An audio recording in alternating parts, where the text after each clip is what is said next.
Hey everyone, welcome back to my channel. In this video we will talk about class 10th students paper pattern. So my dear learners, आज की video बहुत interesting होने वाला है। आज class 10th वालों के लिए हम लेकर आए हैं इंग्लिश में पेपर पैटर्न के बारे में। तो सबसे पहले डरने की कोई बात नहीं, क्लास 10th वालों बच्चों के लिए बहुत ही इंपॉर्टेंट होने वाला है। तो हम जानते हैं कि इंग्लिश के जो पेपर है उसमें हमें दो पार्ट दिए होते हैं। पार्ट ए जो 20 मार्क्स का है, पार्ट बी जो हमारे 50 मार्क्स का है। अब हम बात करते हैं पार्ट ए 20 मार्क्स का। इसमें हमारे क्वेश्चन कौन कौन से आते हैं। तो सबसे पहले क्वेश्चन नंबर जो हमारा 1 से लेकर 3 तक है, इसमें से एक पैसेज दिया होता है। तो पैसेज में हमारे 3 नंबर पूछे जाते हैं, जिसमें से 2 जो नंबर के हैं वो पैसेज को पढ़ेंगे, उसमें से टिक लगाना होता है। और जो तीसरा नंबर जो क्वेश्चन है उसमें आपके कोई भी अपोजिट वर्ड, सिनोनिम्स या कोई भी मीनिंग पूछ लेते हैं। हम बात करते हैं क्वेश्चन नंबर 4 से लेके 8 तक। तो इसमें ग्रामर से पूछा जाता है, जिसमें आपका हो सकता है टेंसेस, यानी कि आपको टेंसेस बहुत अच्छे तरह आना चाहिए। उसके बाद आर्टिकल, आप आर्टिकल का use A and the use करना आपको आता ही है, वो कर लेंगे। उसके बाद एक आता है रीअरेंज। रीअरेंज मतलब एक आपको ऑर्डर दिया होता है, यानी कि गलत दिया होगा, तो इसको सही तरीके से व्यवस्थित करना हो, उसमें से टिक लगाना है। अब मत करते हैं मिसस्पेल्ड। इसमें क्या होता है, आपके 3 ऑप्शन सही आपके इसमें 3 ऑप्शन सही से दिए होते हैं, चौथा गलत दिया होता है। तो आपको ढूंढना होता है कि मिसस्पेल्ड कौन सा है या करेक्ट ऑप्शन कौन सा है, तो आपको ये ढूंढना होता है। अब बात करते हैं जो प्रीपोजिशन है, यानी कि इन, ऑन, अपॉन, जो भी आपका प्रीपोजिशन है उसको फिल करना होता है। तो यानी कि ये वहाँ 4 से लेकर 8 तक क्वेश्चन इनमें से पूछा जाता है। अब बात करते हैं क्वेश्चन नंबर 9 और 10, यानी कि 2। इसमें से एक पैसेज दिया होगा जो किताब से पढ़ा हुआ आता है। जो किताब पढ़ते हैं जो प्रोज का है उसमें से एक दिया होता है, चाहे वो लंचो का भी आ सकता है या नेल्सन मंडेला की भी आ सकता है। प्रोज में कोई भी एक पैसेज आ सकता है, उसमें से आपको 2 क्वेश्चन टिक लगाने हैं पढ़ के। हम बात करते हैं क्वेश्चन नंबर 11, 12, 13, यानी कि हमारे जो प्रोज लेशन है लंचो वाले, उसमें से MCQ पूछे जाते हैं। यानी कि आपको पढ़ना पड़ेगा MCQ, जो हमारा प्रोज पार्ट है उसमें, तब जाके टिक लगा सकते हैं।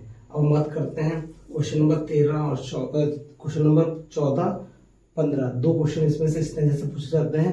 जैसे आपने 10 टॉपिक्स में पढ़ा फायर एंड आइस, ये क्वेश्चन आपने पढ़े, उनमें से कोई भी एक पैसेज आ सकता है, उनमें से आपको 2 करने हैं। अब हम बात करते हैं क्वेश्चन नंबर 16 से लेके 20 तक।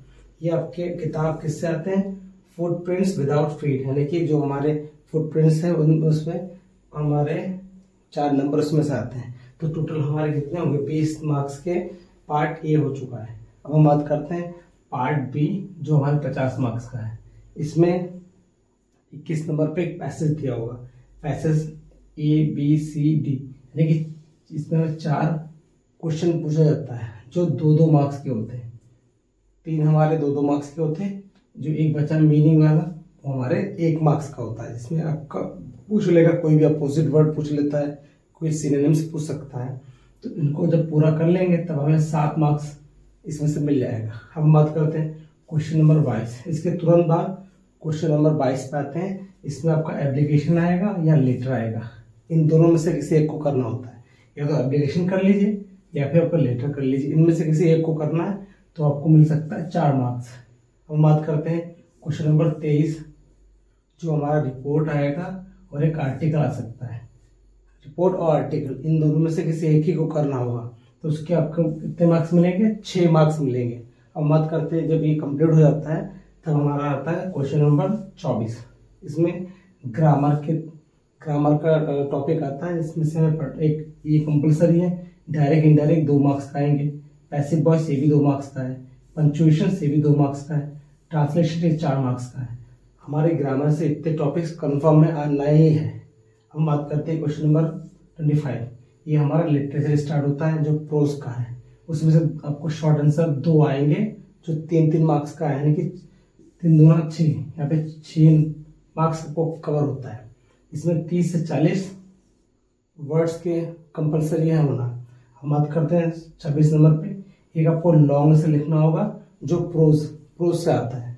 ये हमारे 60 वर्ड्स होने चाहिए, इससे हमें 4 नंबर मिलेंगे। अब बात करते हैं क्वेश्चन नंबर 27। इसमें आपको एक पोएम लिखना होगा जो किताब में स्टेंजा से अलग हो, तब जाके आपको मिलेगा 3 मार्क्स।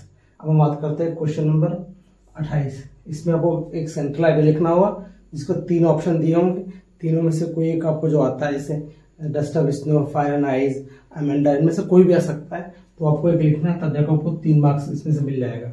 अब हम बात करते हैं क्वेश्चन नंबर 29। इसमें एक शॉर्ट आंसर लिखने के लिए आएगा जो 3 मार्क्स का है। अब हम बात करते हैं लास्ट क्वेश्चन नंबर 30। ये आपके फुटप्रिंट्स विदाउट फीट, ये दोनों हमारे फुटप्रिंट्स विदाउट फीट से आते हैं। इसमें एक लॉन्ग आंसर लिखना होगा, टोटल हमारे 4 मार्क्स का है। तो आपने देखा इधर का पूरा मार्क्स हमारे 50 नंबर का है और इधर का 20 मार्क्स का है। तो आई होप ये दोनों मिला के आपके टोटल बनते हैं 70 मार्क्स का पेपर। ये तो हमने पेपर पैटर्न पे बात किया है। आने वाले वीडियो पे हम बात करेंगे कैसे क्वेश्चन को लिखें, कैसे क्वेश्चन में आंसरों को लिखें या क्वेश्चन कैसे अटेम्प्ट करें। आने वाले फर्दर वीडियो में हम सीखेंगे। Thanks for watching this video. जय हिंद, जय भारत।